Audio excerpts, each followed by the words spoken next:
నమస్తే అండి. శ్రీ గురుభ్యో నమః. శ్రీమాత్రే నమః. ఈరోజు మనము గోచార రీత్యా గురుగ్రహం మనకి మే 14 తారీఖున వృషభ రాశి నుంచి మిథున రాశిలోకి సంచారం జరుగుతుంది. సో, ఆ సంచారంలో మనకి ఏ రాశుల వాళ్ళకి ఎలాంటి ఫలితాలు ఉంటాయనే విశ్లేషణ చేద్దాము. సో, ద్వాదశ రాశుల వాళ్ళకి గురు గోచార ఫలితాలని ఈ వీడియోలో తెలుసుకునే ప్రయత్నం చేద్దాము. గురుగ్రహం మనకి మే 14 తారీఖున రాత్రి 11:20 మనకి న్యూఢిల్లీని కనుక మనము లొకేషన్‌గా తీసుకున్నట్లయితే కనుక ఆ సమయానికి వృషభ రాశి నుంచి మిథున రాశిలోకి సంచారం జరుగుతుంది.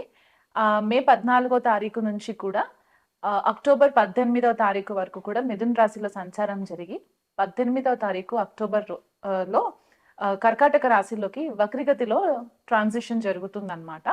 సో, అక్టోబర్ 18 నుంచి డిసెంబర్ 5 తారీఖు వరకు కూడా గురువు కర్కాటక రాశిలో వక్రగతిలో సంచారం జరిగి డిసెంబర్ 5 తారీఖున మళ్ళీ డైరెక్ట్ మోషన్‌లోకి వచ్చిన తర్వాత నెక్స్ట్ ఇయర్ అంటే 2026 జూన్ 2 తారీఖు వరకు కూడా గురువు మనకి మిథున రాశిలో సంచారంలో ఉంటుంది. అంటే దాదాపుగా ఒక 2 రాశులని మనకి ఈ ఇయర్ కవర్ చేస్తారనమాట. అండ్ ఇది మనకి అతిచారి అని కూడా చెప్తారు. ఈ సంవత్సరం గురువు అతిచారి అంటే చాలా ఫాస్ట్ మూవ్‌మెంట్ ఉంటుందన్నమాట. సో, గురువు మనకి జనరల్‌గా ఏమనుకుంటామంటే జీవకారక గ్రహము అని చెప్పేసి అనుకుంటూ ఉంటామన్నమాట. ఎందుకంటే గురువు చాలా మంచి ఫలితాలు ఇస్తారు. శుభగ్రహము.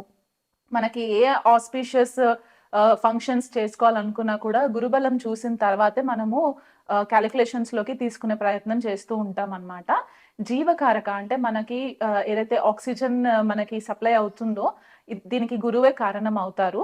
మనకి ప్రాపర్ ఎథిక్స్ నేర్పించడానికి మన మారల్స్, వాల్యూస్ ఇవన్నీ కూడా గురుగ్రహం నుంచే వస్తాయి. మనకి గురువుల యొక్క బ్లెస్సింగ్స్ ఉన్నాయా లేదా, లేకపోతే దైవ బలం ఉన్నదా లేదా అనేది కూడా మనకి జన్మజాతకంలో గురుగ్రహాన్ని పొజిషన్‌ని బట్టి మనకి తెలుసుకుంటామన్నమాట. గురువు మనకి విద్యాకారకుడు కూడా అన్నమాట. అంటే మనకి విద్యకి సంబంధించిన మెయిన్ గ్రహం గురుగ్రహం అయిపోతారు కాబట్టి ఒక జీవికి వీళ్ళు ఏ లెవెల్ వరకు ఎడ్యుకేషన్‌లో వీళ్ళు రాణించగలరు అనే ఒక విశ్లేషణ చేయడానికి కూడా మనకి గురువు గ్రహం ఒక కాలిక్యులేషన్ తీసుకోవడం అనేది ఇంపార్టెంట్ అయిపోతుంది.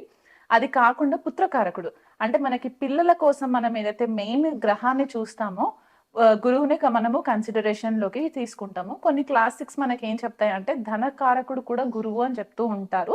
ఎందుకంటే ధనస్థానానికి గురువు కూడా ఒక రకంగా ఆధిపత్యం వహిస్తారు కాబట్టి అన్ని శుభకార్యాలకి మనకేదైతే మన లైఫ్‌లో జరగవలసిన శుభ ఫలితాలకన్నిటికి కూడా గురుగ్రహం చాలా ఇంపార్టెంట్ అయిపోతుందన్నమాట. సో, అలాంటి గురుగ్రహం యొక్క సంచారము ఈ ద్వాదశ రాశుల పైన చాలా ఎఫెక్ట్స్ ఉంటాయి కాబట్టి అది ఎలా ఉండబోతుందనే విశ్లేషణ నేను చేస్తాను. కుంభరాశి వాళ్ళకి గురు గోచారం ఎలా ఉండబోతుందో చూద్దాము. కుంభరాశి వాళ్ళకి ద్వితీయాధిపతి, లాభాధిపతి పంచమ స్థానంలో సంచారము. ఇది ఒక రకంగా చెప్పుకుంటే ఏంటంటే మనకి ఒక రాజయోగము లేదా ఒక ధనయోగము యాక్టివేషన్‌లోకి వస్తున్నట్టని మనము చెప్పుకోవచ్చనమాట. గత కొంతకాలంగా కుంభరాశి వాళ్ళు ఆర్థికంగా నష్టపోవడము, ఏలినాటి శని ప్రభావంలో ఉండి ఇబ్బందులు పడుతూ ఉండడము, కుటుంబ వాతావరణంలో చికాకులు పడుతూ ఉండడము, లేదా మాతృ యొక్క హెల్త్ విషయంలో కూడా కొద్దిపాటిగా హెల్త్ డిస్టర్బెన్సెస్ అవ్వడము ఇవన్నీ మనకి కనిపిస్తూ ఉన్నాయి కాబట్టి కుంభరాశి వాళ్ళకి ఈ గురు గోచారము చాలా మట్టుకు ఫేవరబుల్ రిజల్ట్స్ వచ్చేలాగా మనకి కనిపిస్తూ ఉందన్నమాట. పంచమంలో ఉన్న గురువు మీకు పిల్లల నుంచి మంచి ఆనందం రావడము, ఎవరైనా కుంభరాశి వాళ్ళకి పెళ్లిళ్ళయి పిల్లల కోసం గనక వెయిట్ చేస్తూ ఉన్నట్లయితే గనక సంతాన భాగ్యం కలగడము, మీ భాగ్యం ఒక వృద్ధి జరగడము, ఆ భాగ్యస్థానం పైన కూడా దృష్టి పడుతుంది కాబట్టి మీ పెద్దల నుంచి మీకు ఆశీస్సులు రావడము, దైవ బలం పెరగడము, దైవశక్తి మిమ్మల్ని ఏదో ఒక రూపంగా మిమ్మల్ని ప్రొటెక్ట్ చేస్తుందని చెప్పి మీరు ఫీల్ అవ్వడము, ధనం కూడా మీకు కొద్దిపాటిగా ఫేవరబుల్‌గా రావడము. ఇదివరకు ఎక్కడైనా మీరు ఆర్థికంగా ఎవరికైనా డబ్బులిచ్చి మోసపోయినట్లయితే కనుక ఆకస్మికంగా కొద్దిగా మీకు ధనలాభం రావడము, లేదా రుణాలు తీసుకొని ఇబ్బంది పడిపోయి ఆ రుణాలు చెల్లించలేకపోతున్నాము ఉన్న కుంభరాశి వాళ్ళు ఎవరైనా ఉంటే కనుక ఈ గురు గోచారం వల్ల మీకు కొద్దిగా పాజిటివిటీ వచ్చి మీకు కొద్దిపాటిగా ఆప్షన్స్ ఎక్కువ కనిపించే ఛాన్సెస్ కనిపిస్తున్నాయన్నమాట. ఈ పంచమంలో ఉన్న గురువు యొక్క దృష్టి లాభస్థానం పైన పడుతుంది కాబట్టి అంటే ఇక్కడ మనకి పంచమము, భాగ్యము అండ్ లాభస్థానము యాజ్ వెల్ యాజ్ మనకి లగ్నం పైన కూడా కొద్దిగా ఎఫెక్ట్స్ పడుతున్నాయి కాబట్టి అన్ని శుభ దృష్టిలున్న కేంద్ర త్రికోణాలు యాక్టివేషన్‌లోకి ఉన్నాయి కాబట్టి మీకు అన్ని విధాలుగా హెల్ప్ అయ్యే ఛాన్సెస్ ఉన్నాయి. మీ నెట్వర్క్ సర్కిల్ పెరిగే ఛాన్సెస్ కనిపిస్తున్నాయి.